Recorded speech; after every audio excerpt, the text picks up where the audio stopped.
en verdad la Biblia tú puedes verla como dos tipos de libros, ¿ok? Primero, hay una cantidad de la población que ve la Biblia como un libro histórico y cualquier persona responsable que realmente sepa un poquito más allá, él no va a discutir respecto a la Biblia como un libro histórico, porque lo es. Y es uno de los libros históricos más fidedignos que existen. O sea, si hay un libro fidedigno que hable de la historia universal, eso es la Biblia. Entonces, en general, respecto al libro histórico de la Biblia, no hay mucha discusión, digamos, responsable respecto a ella. Por ejemplo, hay testimonios universales que dan prueba de la veracidad de la Biblia como libro histórico. Y te quiero mostrar algunos. Por ejemplo, descubrimientos arqueológicos. Los hallazgos arqueológicos concuerdan perfectamente con la historia bíblica. Te doy dos ejemplos. Los arqueólogos descubrieron la base donde fue construida la famosa Torre de Babel, que es narrada en el libro de Génesis, capítulo 11, verso 14. Ya se descubrió que eso es cierto, cosa que en un tiempo se pensó, o muchos detractores de la Biblia pensaron que simplemente era una fábula o un cuento. Antes de seguir, los niños, por favor, pueden pasar a Simple Kids, todos aquellos que deseen ir ahí a las salas de clase. Segundo, por ejemplo, ¿recuerdan cuando estaba Sansón? ¿Has escuchado hablar de Sansón? Gallo alto, guapo, musculoso, como el Ken, ¿no es cierto? Sí, bien gigante y que tenía el pelo largo, que se enamoró de Dalila y Dalila fue su perdición. No vamos a hablar más de las mujeres, solo de Dalila, mala mujer. Y Dalila le cortó el pelo mientras que dormía. ¿Y qué pasó?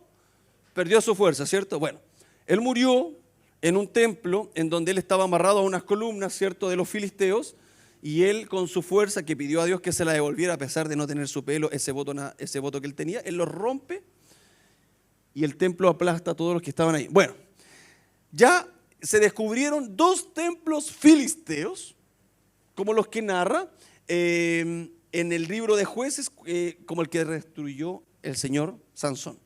Descubrimientos antiguos seculares, podemos mencionar varios ejemplos. Por ejemplo, la guerra de Moab contra Israel, que aparece en la Biblia, está registrada en una inscripción en la Meca, en Arabia Saudita. Esa historia también aparece allí. Por ejemplo, otra cosa, la existencia de Cristo o de Jesucristo está registrada por los historiadores externos también a la Biblia, tales como Flavio, Josefo, Suetonio, Talo, Plini y Luciano. Si usted necesita nombres para ponerle a sus hijos, yo le puedo enviar esta lista después. Tercero, tiene una precisión geográfica e histórica. Los arqueólogos continúan desenterrando evidencia de pueblos, lugares y culturas antiguas que aparecen descritos en la Biblia. Y las descripciones siempre han demostrado ser confiables y precisas. Por lo tanto, en general, respecto de la autenticidad de la Biblia como un libro histórico, la mayoría está de acuerdo. Sin embargo, hay un segundo grupo de personas que también creen la Biblia como un libro sobrenatural. ¿Usted cree en la Biblia como un libro sobrenatural? ¿Sí? ¿Sí? Bueno, si no, si es no o es no tengo idea, vamos a aprenderlo hoy día. ¿Por qué? Fíjate en esto, la Biblia ha sido traducida a 2.300 lenguas e idiomas del mundo. Y hoy en día esto continúa traduciéndose. De hecho, nosotros tenemos una, ¿cómo se llama, Gabriela? Partner, somos partner con YouVersion, así nos nombran ellos.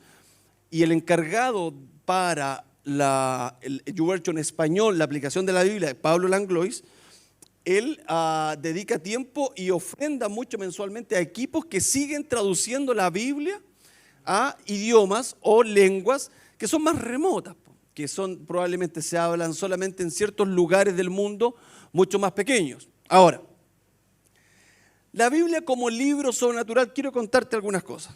Primero, ella es única en unidad y en armonía. Fíjate en esto, Dios comisionó a 40 autores distintos, 40 personas distintas, que en su mayoría no se conocían entre ellas, no eran amigos, no carreteaban juntos, ni iban a la misma iglesia. Durante un periodo de 1500 años. ¿Me sigue? ¿Me sigue? Ok. Ellos vivieron en 3 continentes distintos y escribieron los 66 libros de la Biblia, desde Génesis hasta Apocalipsis. ¿Ok? Ahora, usted sabe que cuando se escribe un texto, por ejemplo, una película, luego de que el autor le escribe, eso pasa por varios editores que comprueban que la historia, que comprueban que ese guión tenga un orden lógico y cuadren entre ellas las cosas. Y hay un equipo que luego de eso viene y revisa todo esto. Bueno, aquí sin edición, sin computadores, sin conocerse, a través de 1500 años, la Biblia cuadra todo perfectamente. Eso es sobrenatural, y es sobrenatural porque nunca ha pasado en la tierra, solo con la Biblia. 2, confiabilidad de transmisión. La Biblia, que muchos pensaban, porque recuerden que la Biblia nosotros traducimos, ¿cierto? Desde de manuscritos que han sido copiados y copiados y copiados y copiados y copiados. Por lo tanto, se pensaba que lo que nosotros tenemos como Biblia hoy en día podría haber sido en el camino como la historia del teléfono. ¿Cierto? Cuando te hablan aquí, ¿han jugado? Te hablan aquí y te dice una palabra, no sé, te amo, y pasan a 10, 20 personas diciendo te amo, y al final el último decía te odio o algo así. ¿Se acuerdan o no? Iba cambiando. Bueno. Y siempre había un payasito en medio que le metía un poquito más, un poquito menos, y hacía chistoso el juego. ¿Sí? Me estoy imaginando a alguien, pero no lo voy a decir. Resulta que eso con la Biblia no pasó. Y en 1948, hace muy poco tiempo atrás, se descubren los famosos rollos del Mar Muerto. ¿Ok? Teníamos una línea de copias desde el original, ¿cierto? De copias. Y estas copias se tradujeron a 2.300 idiomas.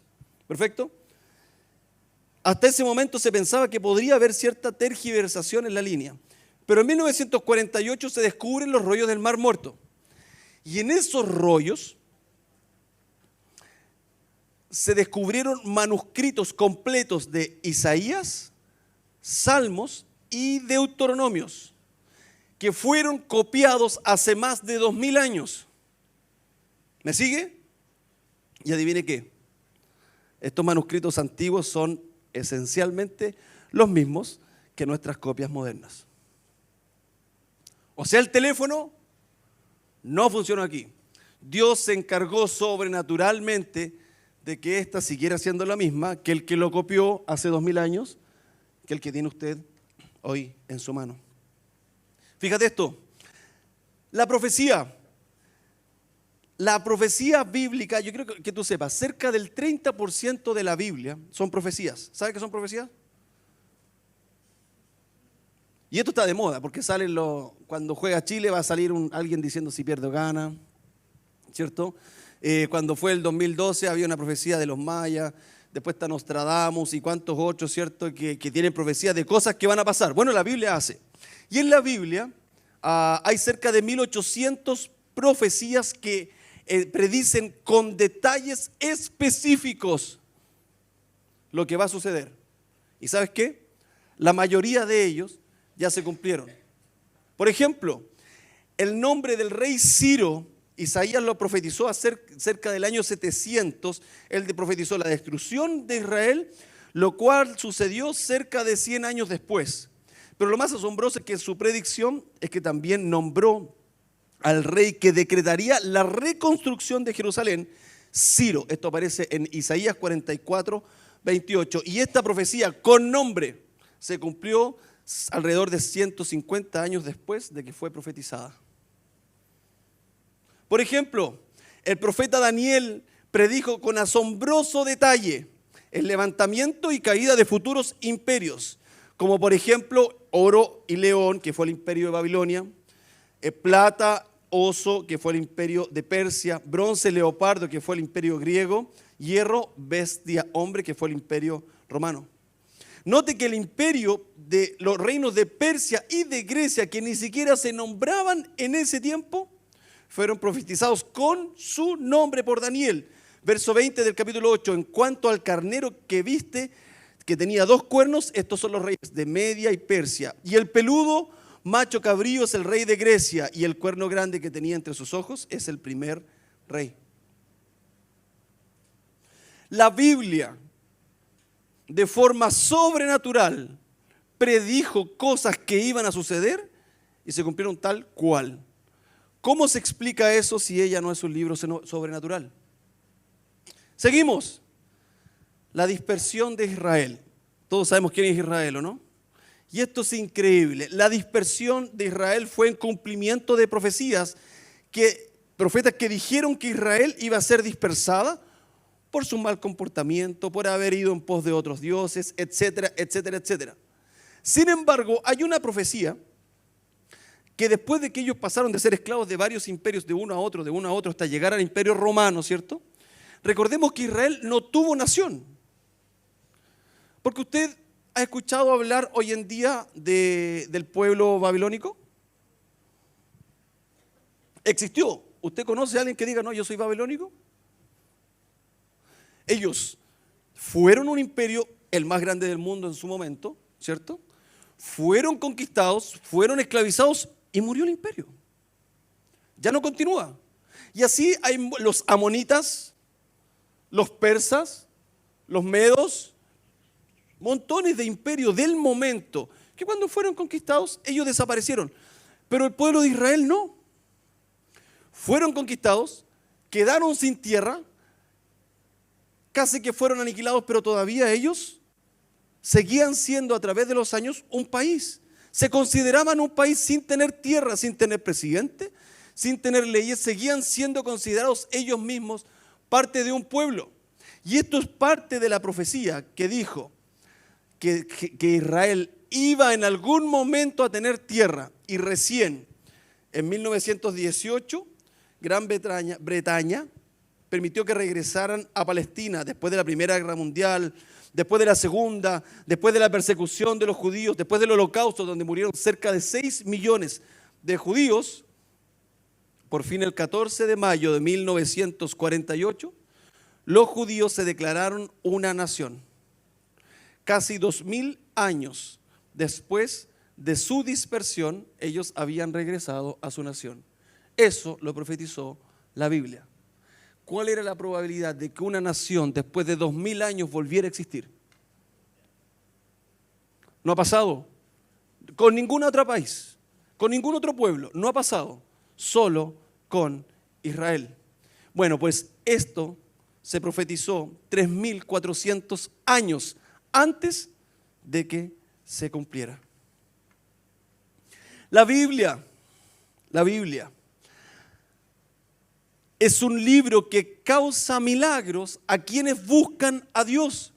Cientos de milagros están registrados en ellas y cientos de milagros ella ha provocado a través de la historia hasta llegar a los años de hoy. La Biblia es el libro por excelencia que contiene normas de gobierno y autoridad. Gran parte de las constituciones políticas del mundo tienen algo de la Biblia, en la cual están basadas sus normas de convivencia, sus normas de moralidad. Entonces yo te pregunto, ¿la Biblia contiene la palabra de Dios? ¿Sí? No. ¿Ah?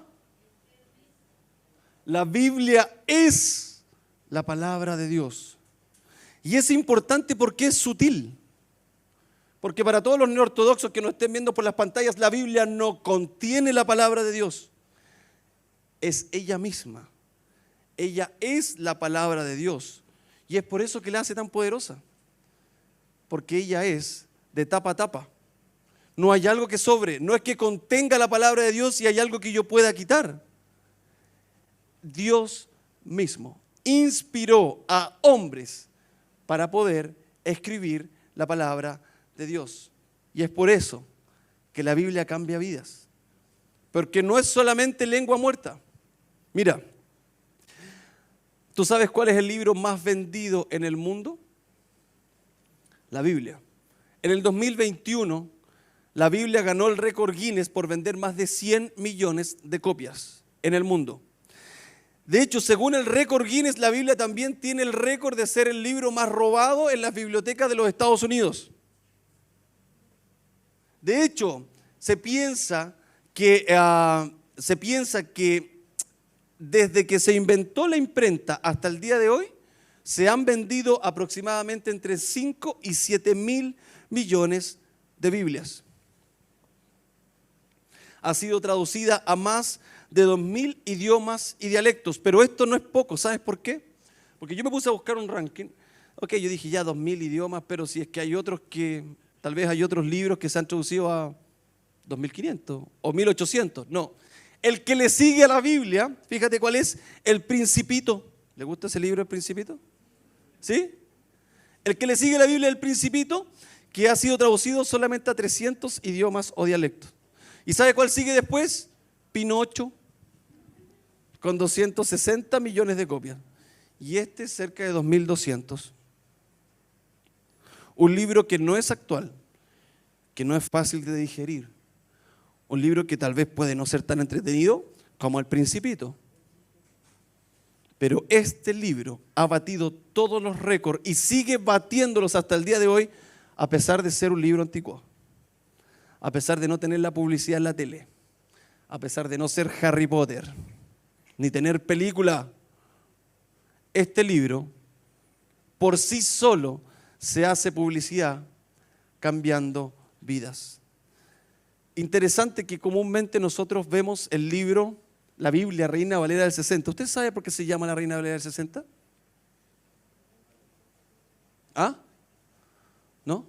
Bueno, fueron dos traductores, Cipriano de Reina, Casiodoro de Valera. Cuando Cipriano de Reina murió, porque lo mataron por traducir la Biblia en el tiempo que solamente estaba en latín y no podías traducirla, Cipriano de Valera, ya me perdí, continuó con este legado y terminó de traducir la Biblia. Durante años, el comunismo, por ejemplo, quemó cientos de miles de Biblias. Durante años era prohibido tener la Biblia. Durante años la gente, antes de existir la imprenta, solamente la memorizaba y probablemente el pastor tenía alguna de estas hojitas guardadas y con esa predicaba todos los domingos.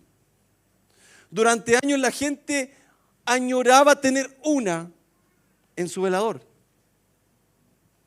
Durante años personas traficaban Biblias, así como hoy día trafican cigarrillos, drogas, no lo sé. Durante años personas en barcos traficaban Biblias a los nuevos mundos con el fin de llegar a ellos con el Evangelio. ¿Y sabes qué? Con todo eso que te estoy contando, nosotros no la leemos. Muchos no la tienen. Muchos no gastan 10,000 pesos en comprarla. Con todo el tesoro que esto significa, no la usamos.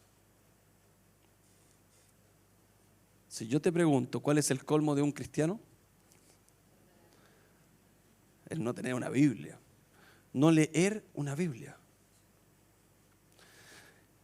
En el tiempo del circo romano, las personas cristianas vivían bajo las catacumbas, bajo Roma. ¿Ok? Arriba estaba el circo, ¿cierto? Y todo esto. La gente que estaba ahí vivía solamente con algunas que otras hojas de esto y enseñaban con ello. Y si eran descubiertos con la Biblia, ellos los mataban y los tiraban al circo romano a morir, matados por gladiadores o por leones, etc. Parte de eso era tan terrible esto y duró tantos años que las personas que salían a buscar comida al exterior, porque los soldados sabían que abajo habían cristianos, pero eran laberintos abajo, que cuando entraban no tenían ni cómo salir y morían en el intento. Entonces no ingresaban.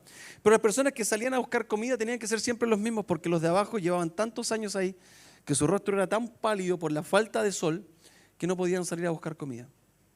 Por lo tanto, siempre eran los mismos y comúnmente los entrenaban desde niños para comenzar a buscar comida para los que estaban abajo estudiando la Biblia. Y yo quiero pedirte que tú abras tu Biblia o prendas tu Biblia si no la trajiste. En el Salmo 119.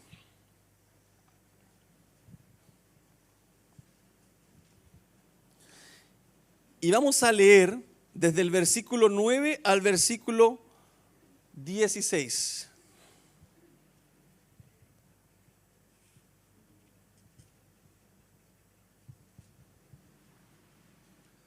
¿Lo tiene? Los vamos a esperar, ¿eh? Salmo 119 del 9 al 16.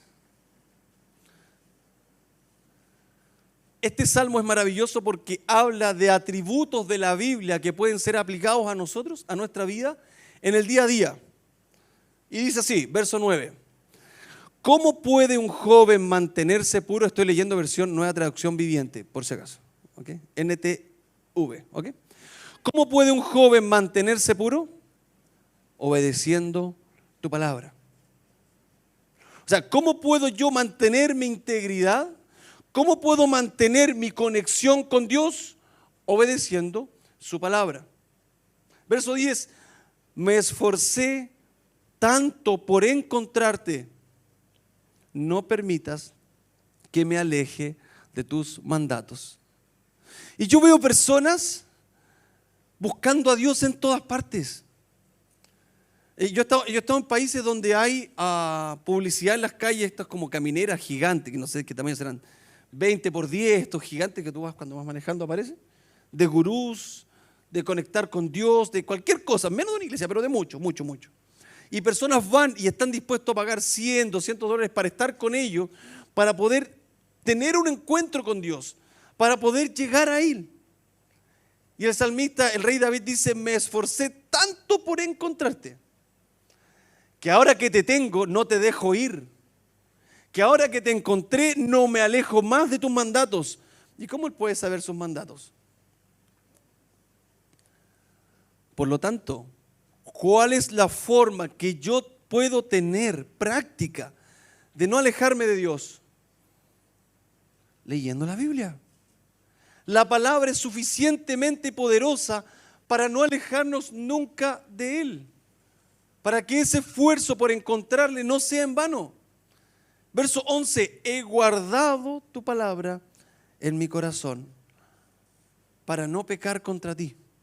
Él dice, estoy tratando de memorizar lo que más puedo cada día, cada espacio que tengo en mi vida de tiempo libre, lo tomo para aprender, para que ni siquiera por si acaso, ni siquiera por ignorancia me equivoque y peque contra ti.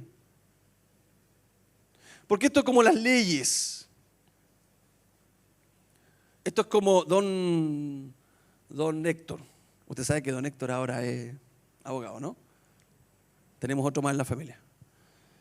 Cuando tú publicas una ley, cuando el gobierno publica una ley en el diario oficial, todos se dan por enterados. Si tú no la leíste y no la cumples, o fallas o faltas a ellas, es tu responsabilidad, ¿sí o no? Por lo tanto, cuando yo le miro a Dios, le digo, ay, sí, la embarré, sí, pero es que no sabía. ¿Legalmente eso es válido frente a un juez? Lo que él dice es, he guardado en mi corazón tu palabra, he tomado tiempo para atesorarlo, para memorizarlo, para no equivocarme. Y es que es común que la gente intente no pecar, intente portarse bien por temor a las consecuencias. ¿O no? No, yo voy a intentar, voy a ser, no sé, bueno con el pastor y lo voy a tratar bien porque si no Dios me va a castigar. No voy a ponerle el gorro a mi esposa porque si no Dios me va a castigar, mi esposa me va a pillar y me van a dejar. Comúnmente nosotros no pecamos porque tememos a ese Dios castigador que nos va a agarrar de aquí del cogote y nos va a estrujar cuando nos portamos mal, ¿cierto? Pero en verdad, Lo que nosotros tenemos que tener en mente es que no queremos pecar porque no queremos dañar su corazón, porque no queremos ofenderle, porque la Biblia dice que Él sufre cuando yo me comporto mal, porque la Biblia dice que yo hago daño a su corazón, la Biblia dice que Él se entristece en gran manera, la Biblia dice que Él se arrepiente y se ha arrepentido varias veces a través de la historia de hacer el ser humano, porque de continuo solo busca hacer el mal. Lo que está diciendo el salmista es: yo estoy tratando de memorizar porque no quiero hacer que sufras, porque te amo tanto, Dios, que no quiero ni siquiera por error ofender a tu corazón. Verso 12: te alabo, oh Señor, enséñame tus decretos. Él comienza su adoración no vocalizando: ay, voy a cantar mejor, y el que adora mejor es el que más canta, el más bello, el que tiene la voz angelical, el que toca las baterías. No, Él comienza diciendo: yo te alabo, y mi forma de alabarte es aprendiéndome tus decretos. Verso 13: recité en voz alta todas las ordenanzas que nos has dado. Me alegré en tus leyes, tanto como en las riquezas. O sea, me alegré, así como usted se alegra cuando Dios lo bendice y puede cambiar el auto, Dios le da una casa, sus hijos están sanos, es papá, es mamá. Cuando usted, todo el mundo en el colegio le decía que era el más feo de la clase y Dios le dio una esposa, usted se pone contento. A mí me pasó eso. Usted se pone feliz. Es una bendición. Pero el salmista dice: así como me alegro en las bendiciones, también me alegro en tus leyes. También me pongo contento cuando leo la Biblia y me doy cuenta de lo que tú estás pidiendo de mí. Estudiaré tus mandamientos, verso 15, y reflexionaré sobre sus caminos. Él dice: voy a tomar tiempo para reflexionar. No solo para leer a la pasada, voy a cumplir porque el pastor me lo pide y el domingo me va a preguntar si leí algo rapidito. Ok, no, él dice: voy a tomar tiempo para reflexionar, para aprender sobre ello para mi día a día. Verso 16: me deleitaré en tus decretos y no olvidaré tu palabra. Me deleitaré en tus decretos y no olvidaré tu palabra. Lo que está diciendo es: disfrutaré, voy a ser feliz, disfrutaré cada palabra que en ella está escrita. Es el colmo de un cristiano no leer su Biblia. Es el colmo de un cristiano tener algo tan rico, la solución para ti, para tu familia, para quien te rodea, y no usarlo. Es el colmo de un cristiano decir que yo amo a Dios y no tomo tiempo para conocerlo. ¿Cómo piensa? ¿Qué le gusta? Es como cuando yo el otro día vi un TikTok, yo también veo TikTok, en donde estaba la mujer ahí enojada y el gallo estaba grabándola y le hablaba a la suegra: suegra, mándeme el manual por favor porque no la entiendo bien. Y yo creo que si todos nosotros, ida y vuelta, no son las mujeres, no. Si usted cuando se casa le entregaran un manual de su esposo o esposa, la vida sería más fácil, ¿o no? Si no, ella piensa: esto le molesta, esto le gusta, esto sí, esto no, mira, duerme hasta tarde, no la levantes antes de tal hora porque te va a mandar un zapato por la cabeza. Si tú sabes y te entregan un manual, la vida es más fácil. Tu matrimonio, yo me hubiera ahorrado hartas discusiones. Nosotros tenemos un manual de saber cómo piensa, qué le gusta y qué le molesta al Dios del universo. Cómo hacer feliz a papá y cómo enfurecer a papá. Aquí está. Y hoy es hora de hacer ese compromiso. La semana pasada hubieron varios que me contactaron y me preguntaron: bueno, ¿cómo leo la Biblia? ¿Por dónde parto? ¿Están motivados? ¿Y están empezando? Vamos, esto es disciplina. Esto es día a día. Si tú la semana pasada no lo hiciste, esta semana comienza. Tienes que tomar un tiempo diario con Dios. ¿Hiciste tu devocional? ¿Hiciste tu tiempo con Dios? ¿Leíste la Biblia todos los días esta semana? Es importante, no da lo mismo. Es importante para ti, es importante para Dios. La próxima semana vamos a aprender sobre 10 razones para estudiar la Biblia. Y vamos a seguir aprendiendo esto. Y voy a estar todo enero en esta cuestión. Hasta que me echen de aquí. Porque si hay algo que va a cambiar tu vida, no es escuchar al Keno todos los domingos. Y aunque venga el mejor pastor para acá, no cacho, Dante Gebel, resuciten algunos para atrás, no va a cambiar tu vida si no estás durante tu semana estudiándola.